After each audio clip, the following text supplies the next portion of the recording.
il a démarré le parti. Moi, j'ai revenu ma tête, j'ai traversé les filles de mon papa. Je n'ai pas dit à quelqu'un, mais quand je suis arrivé, comme s'il avait rien. Au moment où je suis quelqu'un, je ne sais pas, mais Dieu m'a donné une certaine assurance. Quand quelque chose m'arrive, je n'ai pas peur au fait. C'est comme, je mets tout sur le compte de Dieu. Si ça arrive, c'est Jésus. Ça va arriver, c'est ça. Donc, moi, je suis partie. Et quand on a fui, on n'a pas vu les peu surmontés. Il y avait la nourriture qui était restée, donc on avait les emporter. En tout cas, hier, tout le monde a emporté. Et pour moi, j'avais déjà préparé. Il y avait de la nourriture à la maison. Donc, je lui ai dit, tout ça, c'est classique. Après, je suis seule. Donc, j'ai appelé une petite dame. Je lui ai donné la moitié même de la nourriture. Et donc, moi, j'ai gardé un peu, matin, j'allais manger pour le lit. Et j'étais tellement fatiguée, j'ai commencé à chauffer la nourriture. Et puis, j'ai fermé la porte. J'ai tout chauffé, il restait le riz. J'ai dit, ah, viens m'asseoir, il y a surveillé le riz, si c'est chaud, il était plus de tout jamais. Là, j'ai commencé à dormir. De 21h jusqu'à 2h du matin. De 21h jusqu'à 2h du matin, le gaz a allumé la fumée. Moi-même, je suis couché dans la fumée, je ne sais pas qu'il y a fumée, je ne sens rien. Et je m'étais couché là, c'est comme si quelqu'un venait me taper, de me réveiller. La personne m'a tapé une fois, je n'ai pas réagi. Deuxième fois, la personne m'a tapé au bras. Et puis je me suis réveillée en sursaut. J'ai fait le feu, j'ai regardé, il est 2h du matin. C'est là que j'ai commencé à pousser, c'est là la fumée a commencé à rentrer dans mes narines, et puis je suis sortie. Donc je viens mon là pour ça.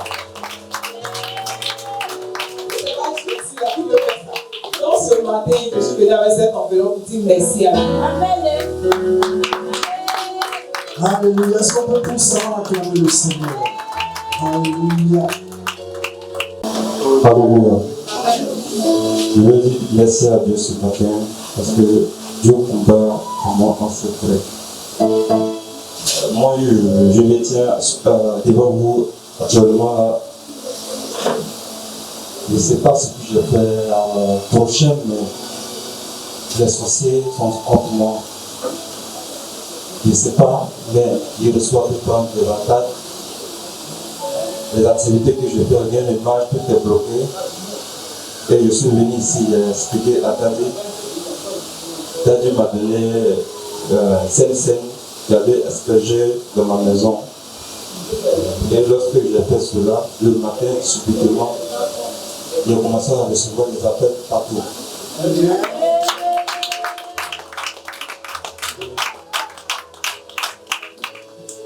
Et même, il y a un plan même qui m'a appelé de venir au port. Il m'a même confié des travaux sur des bateaux, une installation des skis.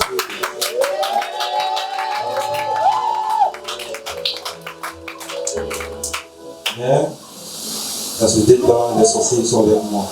Ils sont sous moi. La nuit, je n'arrive même pas à me lever pour prier. Quand je essaie, je pense que la personne m'a plu comme ça. Et puis, semaine étant, je m'endors. Je me réveille le matin, après les prières, ce n'est pas du matin, je me lève là, je devons travailler comme ça. Et je reviens, que je rentre chez moi à la maison. Quand je suis au dehors d'abord, je me porte, mais quand je rentre chez moi à la maison, je suis malade. Je ne sais pas pourquoi tout cela se passe. Mais, par la grâce de Dieu, depuis que j'ai mis et espéré le sang de Jésus dans ma maison, à présent, tout va bien. Mais je dois qu'il reste toujours en prière. Merci. Au nom de Jésus. Que Dieu multiplie ses avoirs au nom de Jésus. Que cela s'étende sur ses entrailles et le fruit de ses entrailles au nom de Jésus. Que Dieu bénisse son arrivée et son départ au nom de Jésus. Que Dieu le propulse avant la fin de cette année au nom de Jésus. Que l'année 2025 soit une année de tout repos financier, prospérité et de santé pour cette personne au nom de Jésus. Amen. Amen. Voilà Matthieu 22, verset 17 à 22. Je lis la parole de Dieu. Dis-nous donc, ce qui t'ensemble, est-il permis ou non de payer le tribut à César? Jésus, connaissant leur méchanceté, répondit, pourquoi me tentez-vous, hypocrite? Montrez-moi avec laquelle on paie le tribut. Et ils lui présentèrent un denier. Il leur demanda de qui sont cette effigie et cette inscription. De César, lui répondit-il. Alors il leur dit, rendez à César ce qui est à César et à Dieu ce qui est à Dieu. Étonnés de ce qu'ils entendaient, ils le quittèrent et s'en allèrent. Amen. Et je veux que tu salues un modèle original à côté de toi. Alléluia. Dis-lui bienvenue dans la présence de Dieu. En tout cas, nous avons été bénis ce matin par ces deux merveilleux témoignages. Alléluia. Le témoignage de protection divine. La Bible dit celui qui demeure sous l'abri du Très-Haut repose à l'homme du Tout-Puissant. Amen. Alléluia. Il est libre de l'osmose. On va chanter ce cantique ensemble. Dieu aime ses enfants. Il est libre de la douleur. Quand il n'y a plus d'espoir, abandonné, méprisé, crois et sois confiant. Dieu pourra tout tes besoins. Dieu aime ses enfants. Dieu aime ses enfants. Il est libre de leur souffrance. Crois et sois confiant. Crois et sois confiant. Dieu pourra tout tes besoins. Quand il n'y a plus d'espoir, quand il n'y a plus d'espoir, abandonné. Crois et sois confiant. Crois et sois confiant.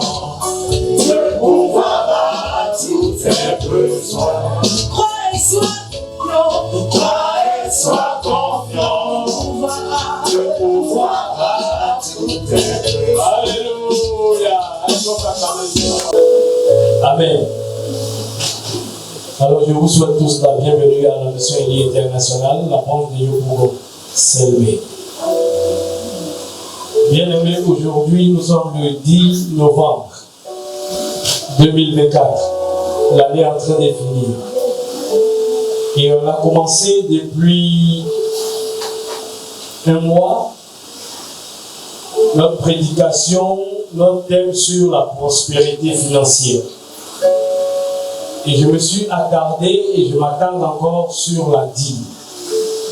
Mais avant de venir à la prédication, j'aimerais encore véritablement qu'on rende grâce à Dieu pour notre sœur Séphora. Vous savez, dans les incendies, ce n'est pas le feu qui tue. C'est la fumée là, qui tue. Quand vous êtes dans une maison, nous on a fait une formation aux sapeurs-pompiers. Et c'est ce qu'ils nous ont appris. Quand tu dors, c'est la fumée là, qui t'asphyxie. Tu meurs même avant que le feu ne te brûle. Donc, si notre soeur est restée là, qu'elle dormait tout ce temps, jusqu'à 2 heures du matin, et qu'elle n'a pas été asphyxiée, c'est un miracle. Amen. Et c'est pour cela qu'on doit acclamer notre Jésus. Alléluia. Alléluia. Il dit celui qui demeure sous l'abri du Très-Haut repose à l'ombre du Tout-Puissant. Quand tu demeures sous l'abri du Très-Haut, tu reposes, tu es tranquille à l'ombre du Tout-Puissant. Il dit qu'il te délivre des filets de l'oiseleur, c'est-à-dire des plans de l'ennemi. Le monsieur qui a lancé réellement cette œuvre empoisonnée, envoûtée, c'était un plan de l'ennemi, un filet de l'oiseleur pour pouvoir faire son sacrifice de fin d'année. Et il a échoué. Amen. Amen.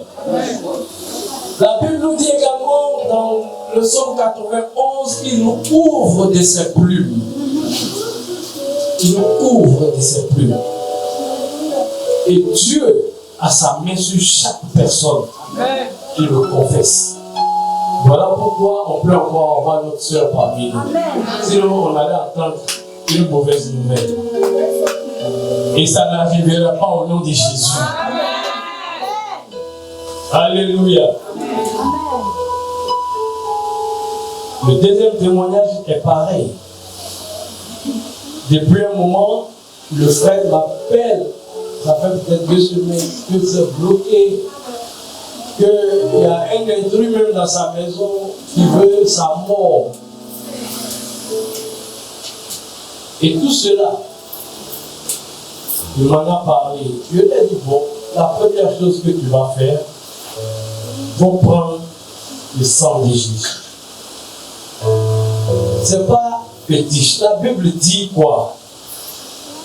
Avant que Jésus lui-même ne vienne verser son sang, qu'est-ce qui a protégé les Israélites en Égypte? C'est le sang de qui? Non, c'est même pas le sang de Jésus. C'est le sang de l'agneau. Sang de mouton.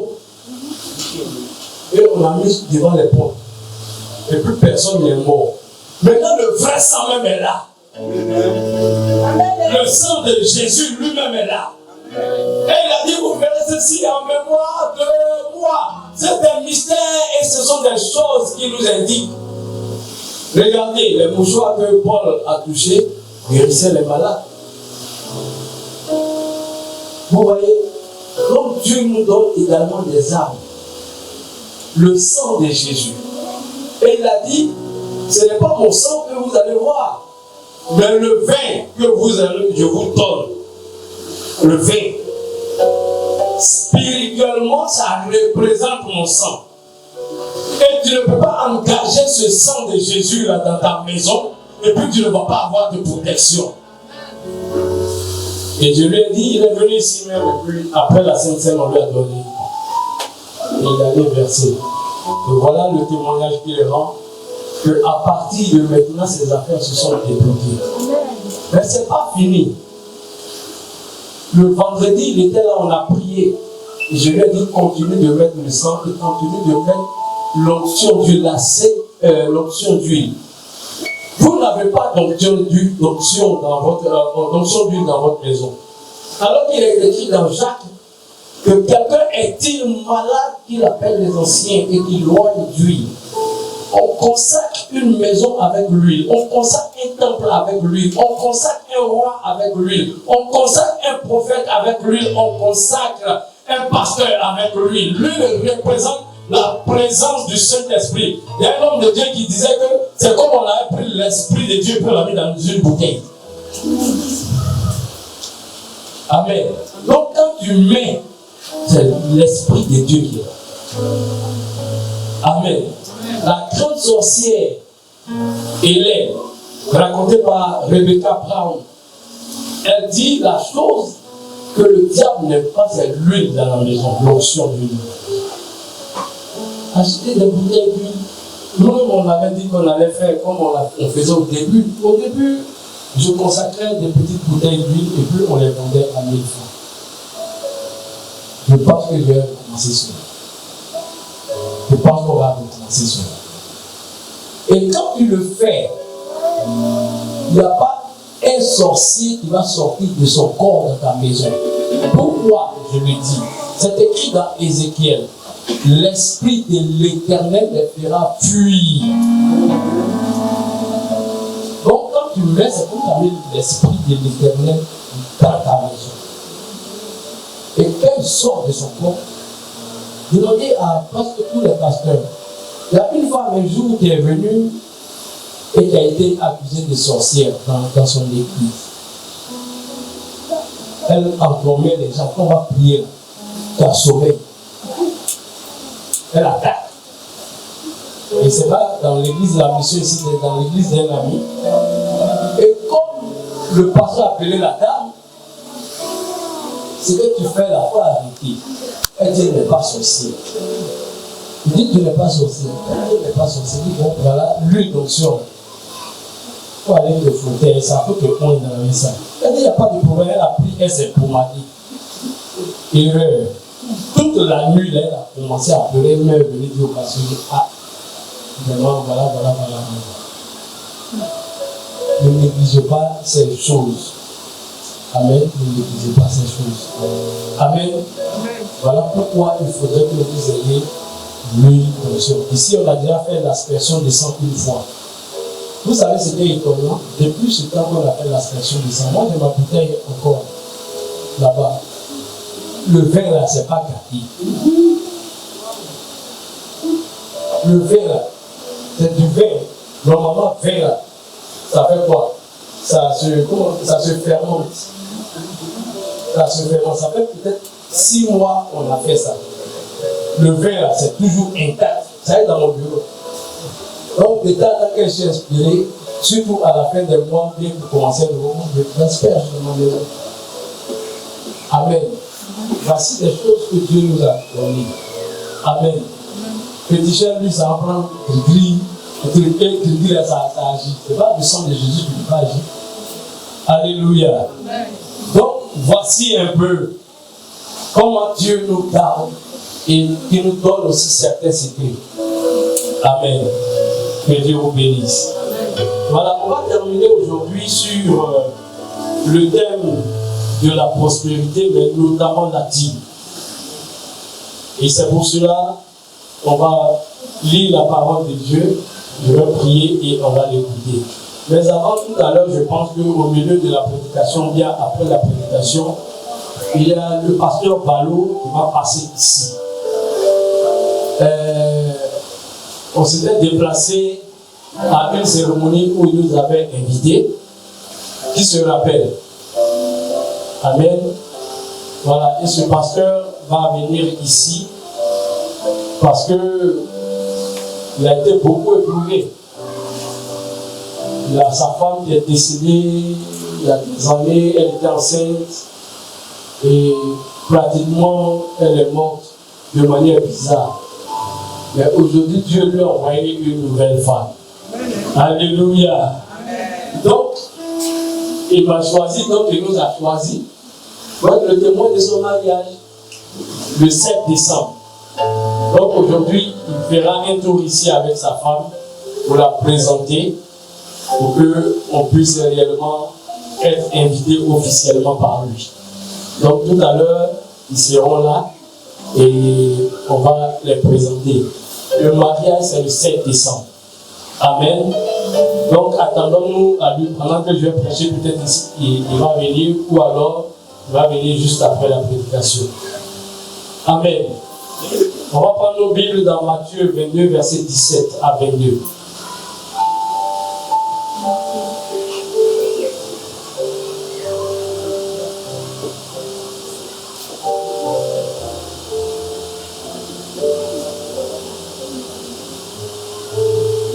Et avant, du moins à la fin, il va prier pour quelqu'un ou bien des personnes que Dieu a vraiment suscité.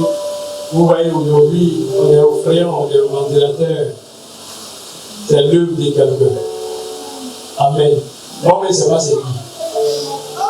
Parce que la personne garde l'anonymat. Mais ce qui est sûr, si moi je ne sais pas c'est qui, Dieu sait c'est qui. Amen. Et Dieu sait comment il va bénir la personne. Et Dieu va la bénir abondamment. Parce que tu ne peux pas être en train de servir Dieu de la sorte et qu'il va te laisser. Parce que lui-même a fait la promesse de celui qui le sait. Il bénit son pain, il bénit ses eaux. Et il éloigne la maladie, il éloigne la malédiction. Que Dieu bénisse cette personne au nom de Jésus. C'est une parole irrévocable dans la mesure où, à cause de la bonne santé et de notre bien-être, Jésus a porté nos péchés et il est écrit que par ses meurtrissures nous avons la guérison. Donc la maladie est une intruse. La maladie n'est pas normale. C'est un phénomène anormal qui arrive dans la vie de quelqu'un. Il a porté également Selon Ésaïe 53, nos souffrances et nos douleurs, voilà pourquoi il a été flagellé. Quand tu remontes dans la prophétie de Jérémie, il dit que Dieu a pour toi des vœux de prospérité, de bonheur et non des malheurs. Donc, Dieu ne veut pas voir quelqu'un être pauvre. Quand tu prends également Luc 4, la première chose que Jésus a dit, quand il a pris le rouleau de Ésaïe 60 et qu'il est sorti, il a dit l'Esprit de Dieu est sur moi parce qu'il m'a oint pour annoncer une bonne nouvelle au Adi. Bon, en réalité, le diable perverti cela, on dit ouais, c'est des pauvres spirituels. Non, la seule bonne nouvelle qu'on peut annoncer à un pauvre, c'est qu'il va sortir de la pauvreté. Amen. Maintenant, ne confondons pas ce qui est écrit dans Matthieu 5. Où il a dit heureux les pauvres en esprit. Est-ce que vous voyez? Et c'est ça, les gens peuvent transposer là-bas. Ce n'est pas la même chose du tout. Amen. Amen. Les pauvres en esprit, c'est les gens qui se sentent pauvres en eux-mêmes parce qu'ils n'ont pas Dieu. Alléluia. Amen. Donc, Jésus lui-même l'a répété.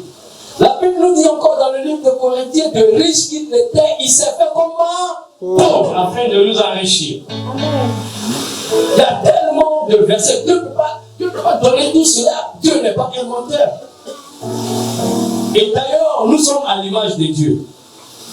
Dites-moi, quel homme aime voir son enfant pauvre? Qui a prié une fois pour que son enfant soit le plus pauvre du monde? Amen. Amen. Quand on prie, je maudis la pauvreté, il ne faut pas chasser parce que c'est une bonne chose. Donc Dieu qui t'a fait à son image, il a dit je te donne la domination sur toute la création, les oiseaux, les animaux, les plantes et même tout l'univers, je te donne la domination. Quand on donne ça à quelqu'un, on n'est pas en train de rendre la personne pauvre. Donc c'est un décret divin. Mais dans les décrets divins de la prospérité, il y a des règles et il y a des principes. Dieu a fixé des règles partout. Il y a les gens qui font la physique parlent de la loi de la pesanteur.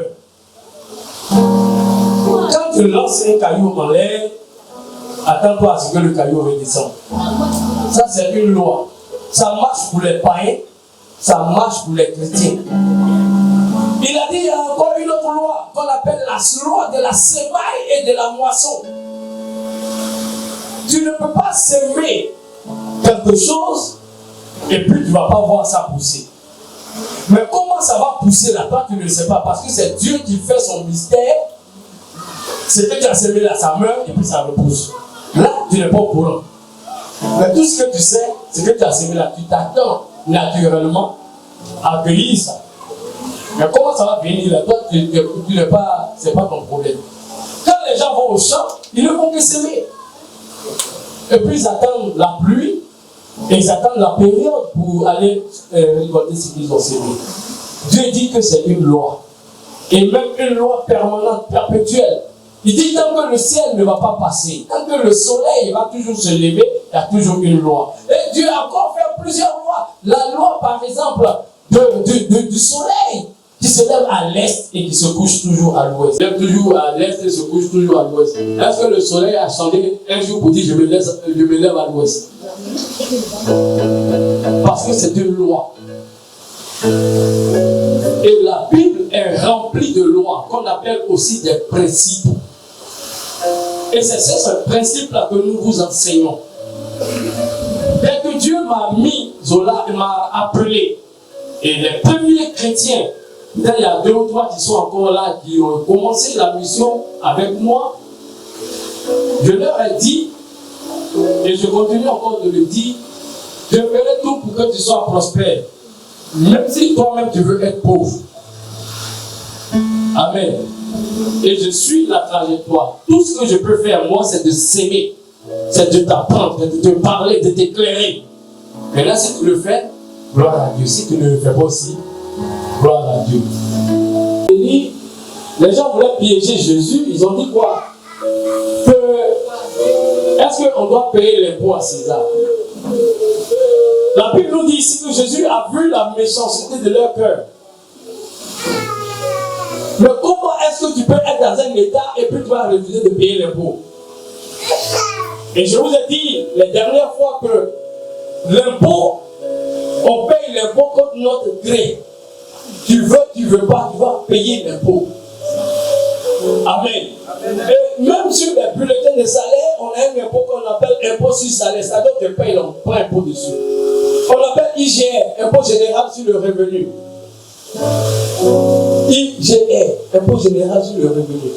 Il y a un impôt qu'on appelle contribution nationale. Tu contribues à quoi? Donc, dans le salaire d'une seule. Donc, si on te paye 100 000, on te finit par te donner 80 000 ou 70 000. À cause de ces impôts.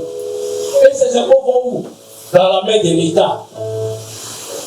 Et l'État va faire les routes, enfin, ils sont censés faire les routes. Amen. Ils sont censés faire les hôpitaux, ils sont censés rendre la vie des gens joyeux. Amen. Et cela me ramène à ce que le juriste Néléné a raconté une fois. Il y avait un ministre qui allait aux États-Unis. Et ce ministre-là est allé chez son homologue américain.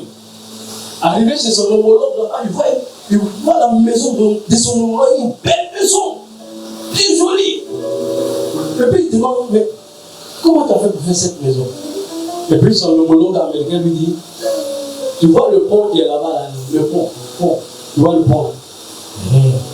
C'est qu'on a fait le pont que cette maison est sortie. Il dit, j'ai compris. Donc l'Africain rentre en Afrique. Et le même homologue arrive en Afrique. Et puis il voit la même maison, exactement identique. Et son homologue africain dans cette maison. Et puis, il dit, ah, mais tu as fait la réplique de ma maison. Il dit oui. Tu vois le pont qui est là-bas là. Donc, l'Américain va comme ça, dit, mais où est le pont? C'est la brousse ivoire. Il dit, mais c'est pas le pont, je vois, c'est la brousse. Il dit, c'est le pont là qui est là-bas. Amen. Donc, nous les Africains, lui, il a construit la maison, il a fait un petit pont. Mais lui-même, il n'a rien fait du tout. Il a tout pris l'argent là pour bouffer. Amen. Donc, c'est à ça, sert un peu. Voici. Donc, Jésus a dit que c'est normal que vous payiez l'impôt. Normal que tu payes l'impôt. Normal que tu payes l'impôt. Parce que l'impôt, c'est pour César. Le mot César veut dire gouverneur. En fait, vous voyez que les Romains se donnent des titres. Le César, c'est le gouverneur. Chaque chrétien doit pouvoir donner sa dîme. De la même manière qu'il y a impôt dans ton argent, de la même manière dans ton argent, il y a la dîme de Dieu. 10%, le 10e. Enlève et donne ça à Dieu. Parce que quand tu le fais comme Dieu l'a promis dans Malachie, il va ouvrir les écluses des cieux, il va maudire la malédiction et il ne va pas jeter des excréments sur ton visage. Quand tu le fais, quand tu ne le fais pas, c'est comme si, comme Maître l'a dit, il y a la lucidité sur toi, que ton visage est noir. Donc, je t'enseigne pour que déjà ce principe-là, tu le fasses. Laissez-moi m'arrêter un peu avant de continuer pour vous dire les principes, quelques principes de la prospérité qui sont liés à ce que Dieu demande. Quand vous engagez, et que quand vous vous engagez dans la dîme, Dieu dit que mettez-moi de la sorte à l'épreuve. Vous êtes en train de tester Dieu. Il dit, testez-moi et vous allez voir si je ne veux pas vous ouvrir les écluses des cieux, si je ne veux pas répandre la bénédiction en abondance, et si moi, Dieu, je ne mettrai pas de différence entre vous qui m'obéissez en donnant la dîme et ceux qui ne le font pas. Ça, c'est le premier principe. Dieu dit encore qu'il faut donner aux veuves et aux orphelins. Pour vous dire que la dîme, là, ce n'est pas pour les veuves, ce n'est pas pour les orphelins. Parce qu'il y en a qui disent, j'ai donné ma dîme aux orphelins et aux veuves. Ce n'est pas une bonne chose. Parce que le principe des veuves et des orphelins, quand tu donnes à une veuve et à un orphelin, le principe est derrière, Dieu dit que tu prêtes à l'Éternel. Personne ne peut prêter l'argent à Dieu. Donc si Dieu dit que tu me prêtes de l'argent de la sorte, c'est qu'il est prêt à rembourser son crédit. Donc fais crédit à Dieu en donnant à une veuve et à un orphelin. Amen. Maintenant quand tu soutiens un pauvre, quelqu'un qui est malade, et que tu lui donnes, le principe derrière, Jésus va dire dans le livre de Matthieu, que quand tu le fais, c'est à moi que tu fais ce bien-là. Donc, il s'engage encore. Maintenant, quand tu fais des choses dans la maison de Dieu, le seul principe qui est là, c'est que tu es en train de s'aimer et que tu vas moissonner. Galates 5, verset 22, nous dit que l'Esprit de Dieu, c'est la bonté. Donc, c'est notre bonté et notre obéissance à Dieu qui doit nous amener à faire ces offrandes et à faire ces dons. Pour que derrière nous sortons de la malédiction de la pauvreté. Et pour que nous soyons prospères. Écoutez-moi bien. Dieu a béni Abraham. Et il a dit que Abraham sera une source de bénédiction. Nous sommes les descendants directs d'Abraham. Donc la bénédiction d'Abraham est également notre bénédiction. Et cela a été validé par Jésus-Christ. Et c'est pour cela que nous jouissons de bénédiction. Mais pour jouir de la bénédiction d'Abraham, il faut apprendre à s'aimer. Amen. Il faut apprendre à donner. Il y a un homme de Dieu qui a dit que on n'a jamais vu un corbillard suivi d'un camion de déménagement. Quand il s'en va au cimetière, là, on fait un camion de déménagement de toutes ses affaires, sa voiture, tout ça, et puis ça aille derrière, et puis on s'en va à un sac. On n'a jamais vu ça. Amen. Amen. Vous savez, l'argent dans ta main est une graine. Et dans la main de Dieu est une récolte. Je répète, l'argent dans ta main est une graine. Et dans la main de Dieu est une récolte. Le petit garçon qui avait 5 pains et 2 poissons, à cause de lui, des vieux barbus ont mangé. Et on n'a pas compté les enfants. Et lui-même, quand il a donné pain, on n'a pas compté aussi. On n'a compté que 5000 vieux. 5000 grandes personnes, sans les femmes. Donc ça veut dire que ça nourrit à peu près 10 000 personnes. Alors, si on peut compter les femmes et les enfants. Il a donné 5 pains et puis quoi? 2 poissons. Bon, c'était peut-être son petit déjeuner ou bien son dîner. Il a agi exactement comme la veuve de Sarepta, qui avait son dernier repas qu'elle a donné et elle n'a plus jamais manqué. Tu ne manqueras plus au nom de Jésus. Pendant que tu vas semer, tu ne manqueras pas au nom de Jésus. Tu ne manqueras pas au nom de Jésus. Hey, le cœur a sémé. Alléluia. On ne pas sur ça. Regardez, 10%. 10% des 100 000. Je prends 100 000. Bon, je vais revenir, je vais réduire. 10% de 20 000 francs. C'est combien? 2 000. Et puis comme tu as 20 000, vous donnez 2 000, ça te fait trop mal. Ah, Yuri. Amen. Amen. Alléluia. Je ne veux même pas aller dans le milieu parce que si pour 2 000 tu ne peux pas donner, ce n'est pas pour le milieu qu'on a donné. Amen. Il y a des gens qui ont eu peut-être 100 millions, mais quand ils voient qu'il va envoyer combien? 10 millions. 10 millions à l'église, ils disent non, je vais construire un orphelinat ou bien un truc pour les enfants et bien. Parce que donner à l'église, ça leur fait mal. Et c'est à cause de ça que le dernier point que je vais développer concerne l'église. Donc, la dîme est un engagement à la foi. J'ai dit que la dîme également est la propriété de Dieu. Les dimanches passés, c'est tout ce que j'avais vu. Et le dimanche passé, on a dit que la dîme était l'impôt du royaume, comme je viens de le répéter. Maintenant, aujourd'hui, je vais insister sur le fait que la dîme, c'est le salaire de l'homme de Dieu. Dis ça à ton voisin.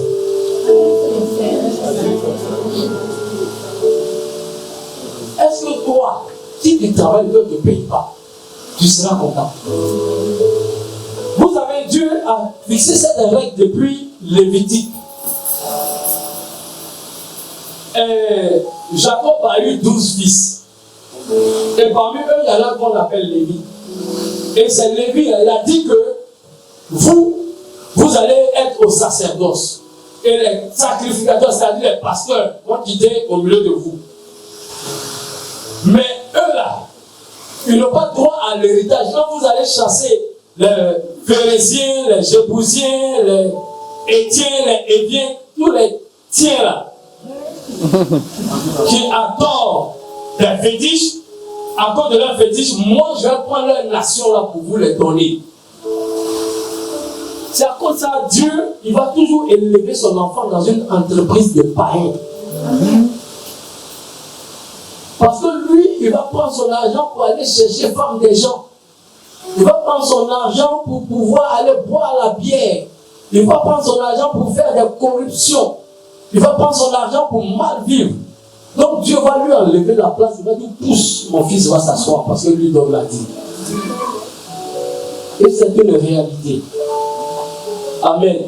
Une réalité que personnellement j'ai expérimentée. Mais je ne vais pas revenir là-dessus. Donc, ici, la dîme servait à payer les serviteurs de Dieu. Quand Dieu va leur donner ces territoires qu'il a dépossédés, il va dire la tribu de Juda, la tribu de Simon. Amen. Donc les Lévites dépendaient des autres fils de Jacob.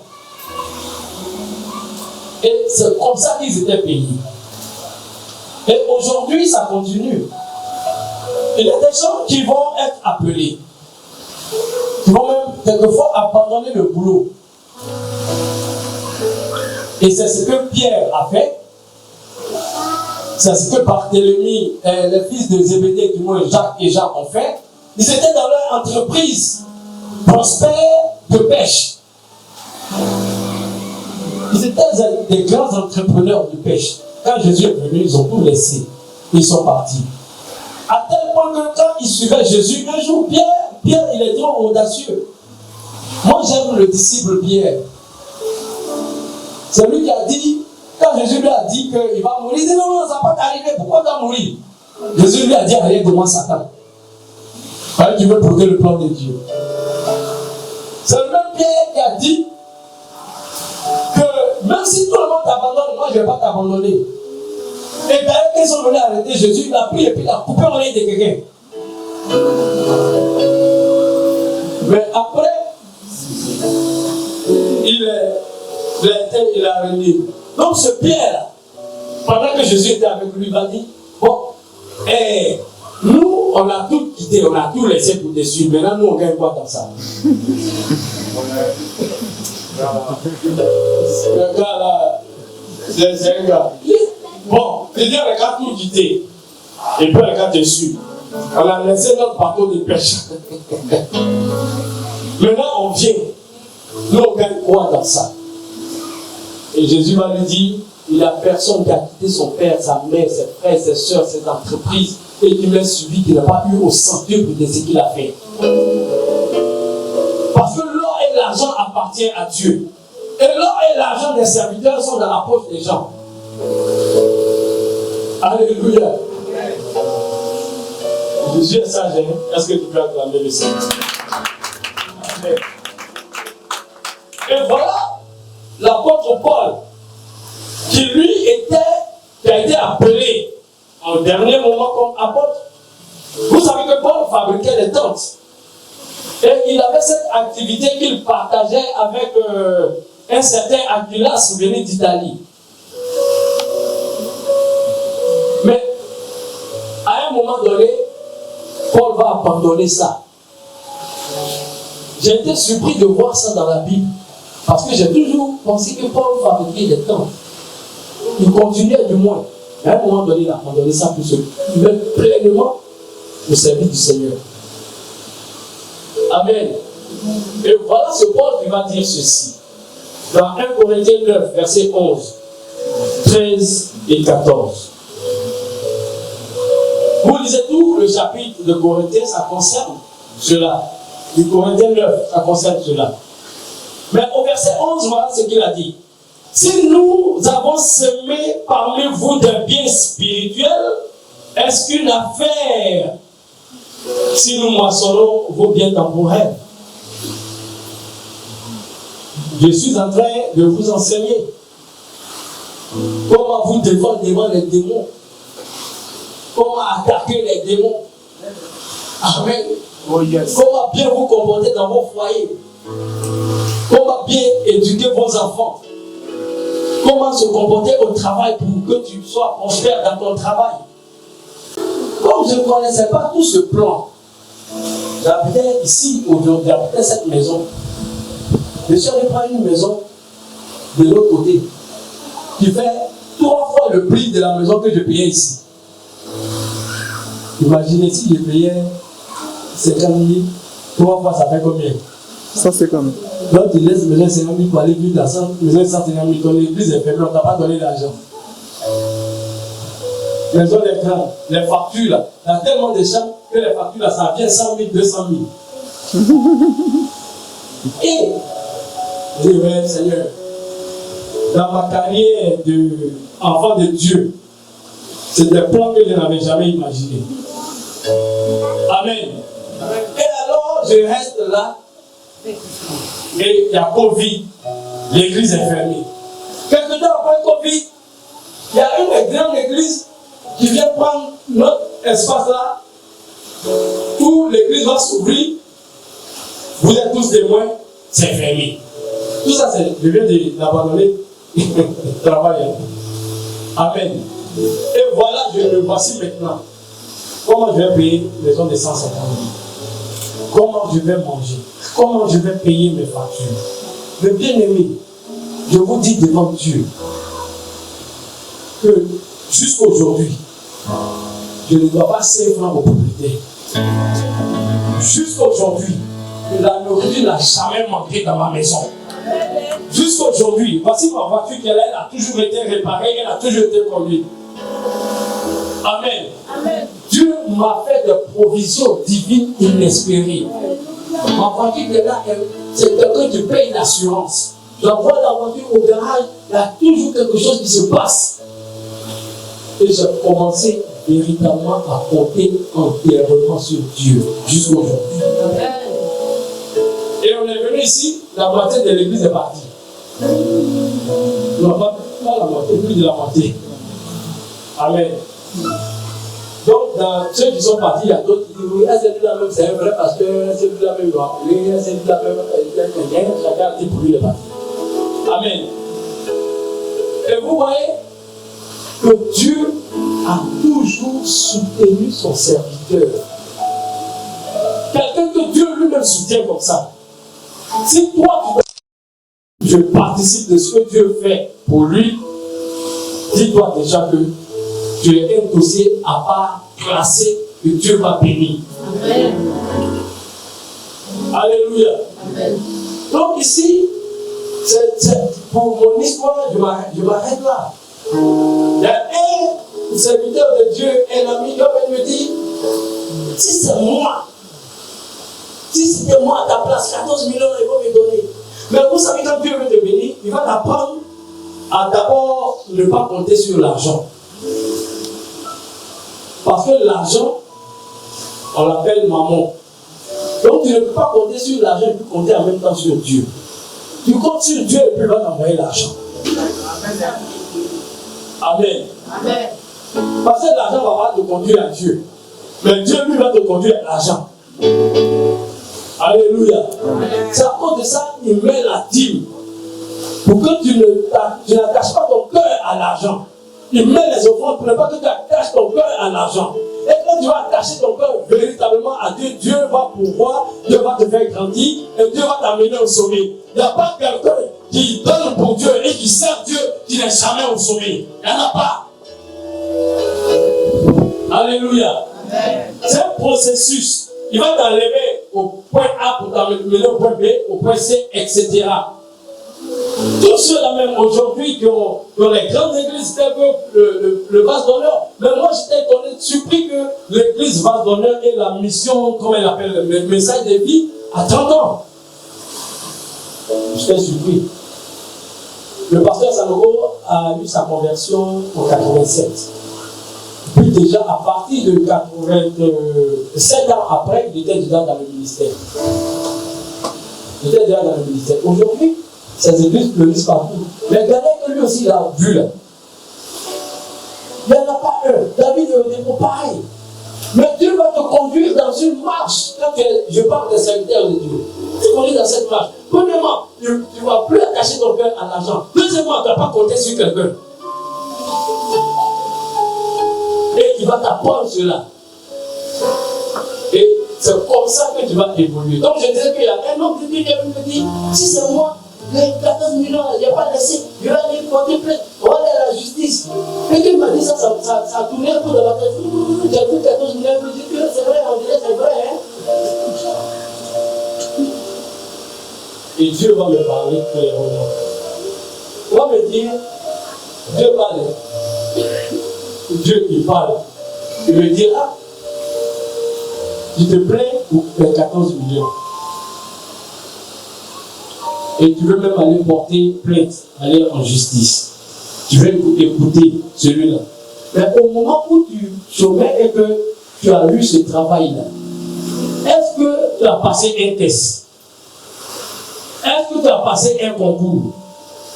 Le monsieur quand il te veut te lever aujourd'hui, là, il t'a dit simplement, tiens, un travail.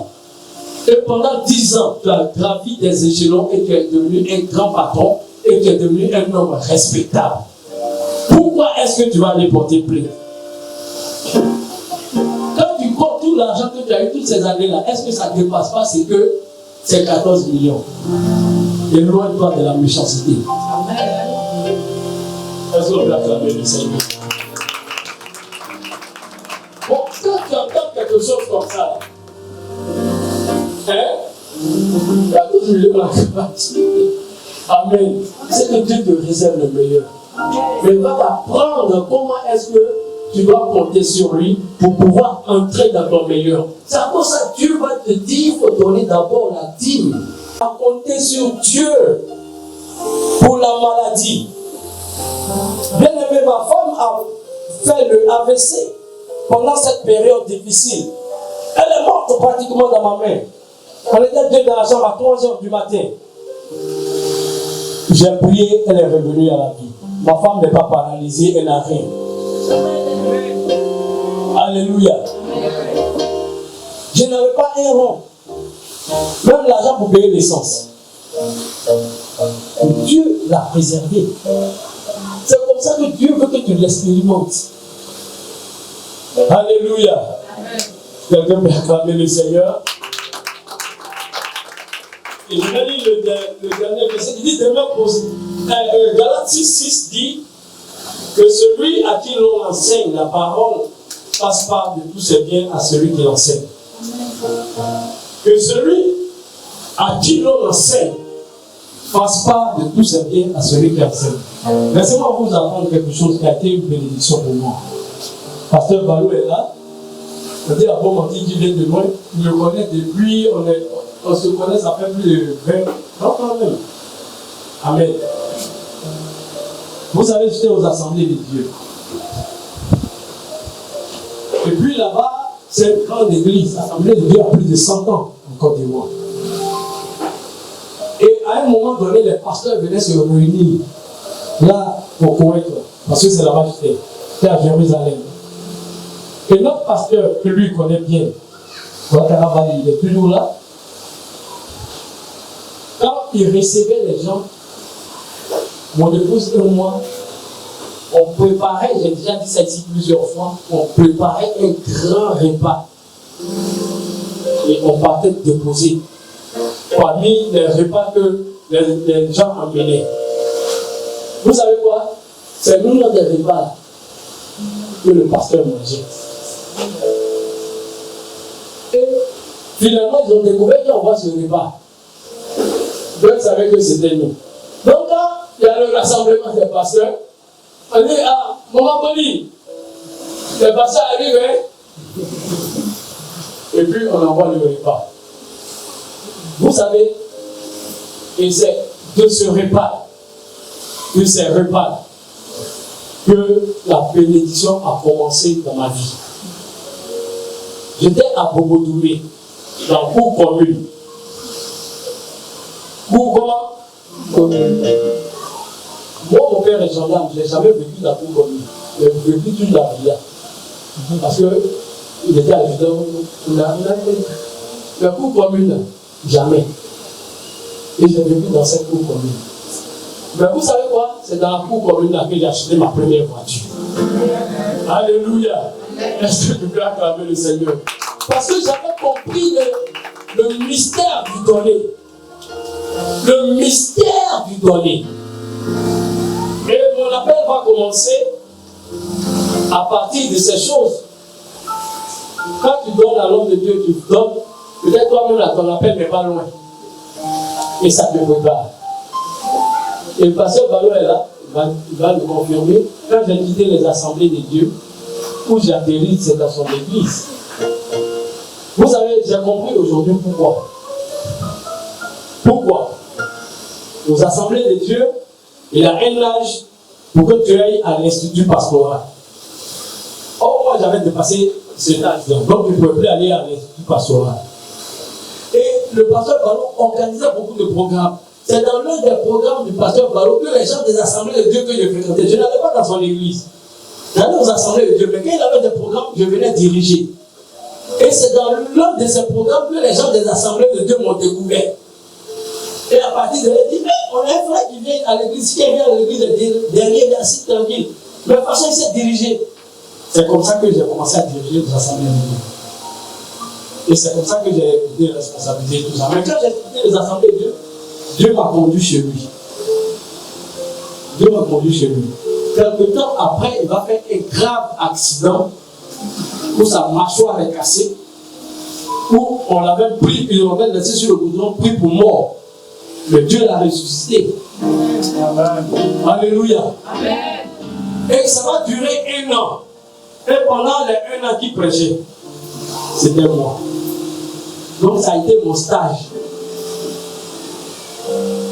Comme Dieu savait qu'il allait m'appeler, c'est chez lui que j'ai fait le stage, puisque je ne peux pas aller à l'institut pastoral de Katani. Et plus tard, Dieu m'a conduit là où je devais maintenant aller prendre le cours et venir ouvrir cette rue. Donnez à Dieu. Quand vous le faites, engagez-vous dans le service. Engagez-vous à donner. Et Dieu va te conduire directement dans ta destinée. Amen. Dieu va te conduire dans ta destinée. Amen. Si tu appliques ces choses, tu seras élevé. Alléluia. Que Dieu vous bénisse. Amen. Amen. Et alors, on est fini pour ce message. Et le dimanche prochain, on va commencer à parler des fins dernières, de l'eschatologie. Amen. Que Dieu vous bénisse. Amen. Si tu étais hésitant à donner, à apporter dans la maison de Dieu, après avoir écouté ce témoignage et après avoir écouté ce message, il faut baisser la tête encore, demander pardon à Dieu. Demande pardon à ton Dieu de ce que tu as été réticent tout ce temps.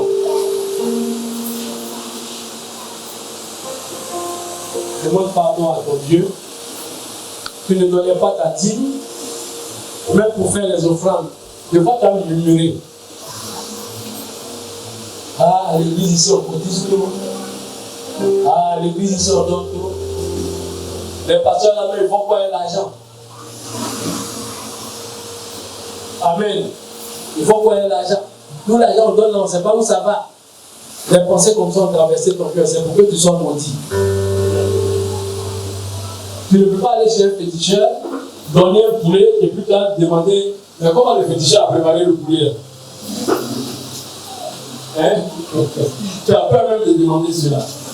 Amen. Les offrandes, ce sont les sacrifices. Et ça vient pour Dieu. C'est Dieu lui-même qui a installé cela. Voilà pourquoi tu vas demander pardon à ton Dieu. Demande pardon. C'est tout ce que Dieu me met à faire. Demande pardon.